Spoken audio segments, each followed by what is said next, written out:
Hello बच्चों, कैसे हैं आप सभी। होप करती हूँ कि सभी बहुत अच्छे होंगे और आपके एग्जाम्स की तैयारी काफ़ी अच्छे से चल रही होगी। तो मैं आज की इस वीडियो में आप लोग के लिए लेकर आई हूँ विलियन चैप्टर का इकाई 1 मतलब आपका जो है उसके वस्तुनिष्ठ प्रश्न। सिर्फ वही प्रश्न जो ऑलरेडी आपके एग्जाम में या तो पूछे जा चुके हैं पिछले 5 सालों में या फिर जिनके आने के बहुत बहुत ज़्यादा चांसेस है। उसके अलावा एक भी ऐसा क्वेश्चन नहीं है जो बिल्कुल भी ऐसा हो कि नहीं आने लायक हो। तो ये सारे जो भी मैं क्वेश्चंस लेकर आई हूँ ये सारे बहुत ज़्यादा इंपॉर्टेंट है। तो एक बार इस वीडियो को पूरा देख लीजिएगा। इसमें जो भी क्वेश्चन में आपको डाउट हो तो आप मुझे कमेंट करके बता दीजिएगा कि इस क्वेश्चन नंबर में डाउट है। बट मैं जितने भी वस्तुनिष्ठ प्रश्न जो भी आपके आने के चांसेस है इकाई 1 से वो मैं सारे लेकर आई हूँ। इसके बाद वाली वीडियो में फिर मैं इकाई 2 का और 3 का मतलब ऐसे करके जितने भी आपके पूरा केमिस्ट्री का सारे वस्तुनिष्ठ प्रश्न जो इंपॉर्टेंट है, सिर्फ जो इंपॉर्टेंट है वो सारे करवा दूंगी कि अब टाइम नहीं है, बहुत कम टाइम है आपके पास। तो चलिए शुरू करते हैं बिना देरी के। कहीं डाउट हो तो आप मुझे कमेंट कर दीजिएगा। फर्स्ट क्वेश्चन है हमारा, किसी द्रव में अवाष्पशील विलेय घोलने पर कम होता है। क्या कम होता है? उसका हिमांक कम होता है, क्वथनांक कम होता है, परासरण दाब कम होता है कि आयतन कम होता है। तो भाई किसी द्रव में अगर वह अवाष्पशील मतलब जो वाष्पित ना हो पाए, विलेय उसको घोलने पर उसका क्या होगा? कम। हिमांक जो होता है वो कम होता है। क्या होता है? हिमांक हमारा कम हो जाता है मतलब इसका। फिर उसके बाद नेक्स्ट क्वेश्चन, किसी घोल के अणु संख्यक गुण आधारित हैं। किस पर आधारित होते हैं? विलायक की प्रकृति पर, विलेय की प्रकृति पर, विलेय के कणों की संख्या पर या इनमें से कोई नहीं। तो इसका आंसर होगा विलेय की प्रकृति पर। किसी घोल के अणु संख्यक गुण जो होते हैं वो उसके विलेय की प्रकृति पर निर्भर करता है कि कितना वो विलेय होगा। नेक्स्ट, शुद्ध जल की मोलरता। तो शुद्ध जल की मोलरता क्या होती है? 55.6, 50, 100 या 18। ये तो आप सभी को पता ही होगा कि इसकी क्या होती है। शुद्ध जल की मोलरता क्या होती है? शुद्ध जल की हमारी मोलरता होती है 55.6। क्या होती है? 55.6। नेक्स्ट, किस जलीय विलयन का क्वथनांक उच्चतम होगा? किस जलीय विलयन का क्वथनांक उच्चतम होगा? ऑप्शंस देख लेते हैं। 1.0 m Na2SO4, 1.0 m NaOH, 1.0 m KNO3, 1.0 m NH4NO3। तो इसका आंसर क्या होगा? इसका आंसर होगा फर्स्ट मतलब ए नंबर 1.0 m Na2SO4। इसका क्या होगा? क्वथनांक सबसे उच्चतम होगा। नेक्स्ट, रासायनिक रूप से अर्धपारगम्य झिल्ली है। तो रासायनिक रूप से जो अर्धपारगम्य झिल्ली होती है वो क्या हुई? तो मैंने बताया भी है आपको तो अपनी दूसरी वीडियो में।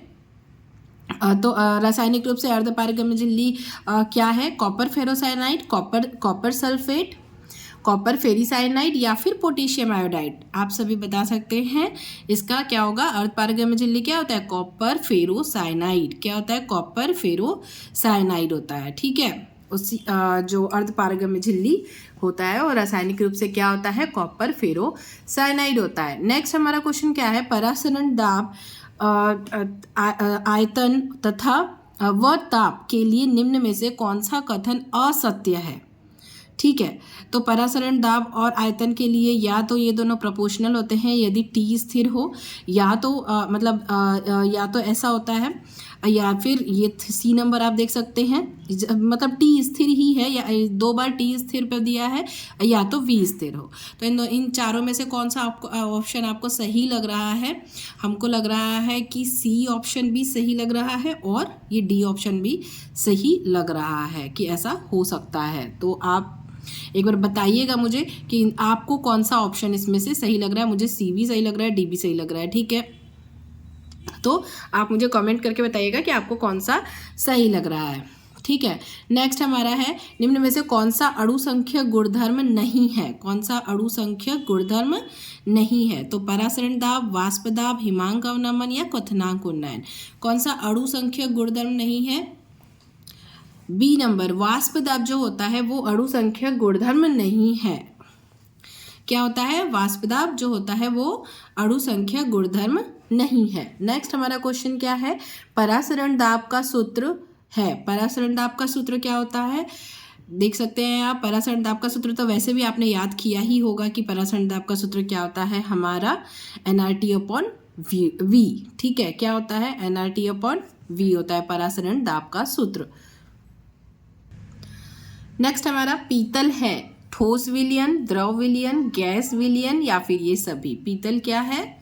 पीतल जो होता है वो ठोस विलयन होता है। क्या होता है? ठोस विलयन होता है। याद रखिएगा क्या होता है पीतल?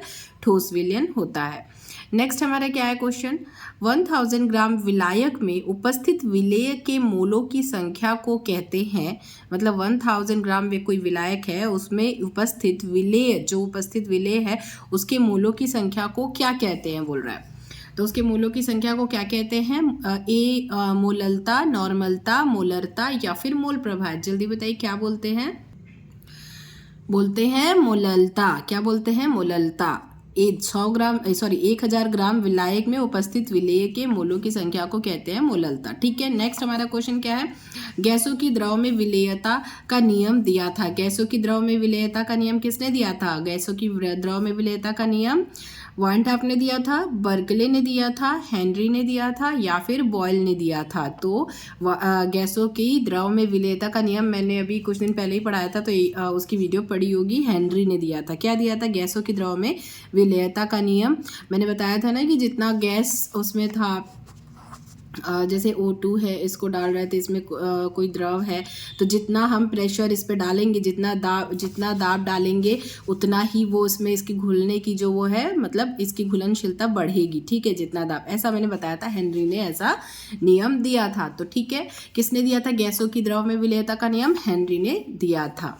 नेक्स्ट हमारा क्या क्वेश्चन है? 5 ग्राम NaOH 250 मिलीलीटर विलियन में घुला है, तो विलियन की मोलरता होगी 5 ग्राम NaOH। ठीक है, 5 ग्राम किस में घुला है? 250 मिलीलीटर विलियन में घुला है, तो विलियन में मोलरता होगी कितनी होगी? 0.5 m। कितनी होगी? 0.5 m। कितनी मोलरता होगी भाई? 0.5 मोलरता होगी। ठीक है, तो इस तरीके से हमारा ये क्वेश्चन कंप्लीट होता है, वस्तुनिष्ठ प्रश्न। इसके किसके? विलियन चैप्टर के वस्तुनिष्ठ प्रश्न हमने कंप्लीट कर लिए। उसमें बहुविकल्पीय प्रश्न हमने कंप्लीट किया है। अब इसमें और आता है रिक्त स्थान, सही गलत आता है, एक शब्द में उत्तर देना वो भी आता है। तो वो मैं आपको इसकी अगली वीडियो में दे दूंगी, नहीं तो ये वीडियो लंबी हो जाएगी। इस वस्तुनिष्ठ जो प्रश्न है, बहुविकल्पीय जो प्रश्न है, वो उसमें उसकी ये अलग वीडियो है। इसके बाद मैं रिक्त स्थान और वो सब की सही गलत वाली वीडियो भी दे दूंगी, जो इंपॉर्टेंट है इस चैप्टर से आने वाले। ठीक है, तो अगर वीडियो समझ में आई होगी, अच्छी लगी होगी, हेल्प लगी होगी, तो वीडियो को लाइक कीजिएगा, शेयर कीजिएगा। चैनल पर नए हैं तो प्लीज़ चैनल को सब्सक्राइब करना बिल्कुल भी ना भूलिएगा। और ऐसी वीडियोस मैं और रोज़ लाती रहूँगी, ताकि आपके सारे जितने भी वस्तुनिष्ठ प्रश्न हैं, मतलब बहुविकल्पीय प्रश्न है, वो कंप्लीट हो जाए। इसके बाद फिर मैं और इससे जो थोड़े बड़े वाले क्वेश्चन होते हैं आपके लघुत्तरी, अति लघुत्तरी, वो भी मैं लेकर आ जाऊँगी। Thanks for watching. All the best for exam.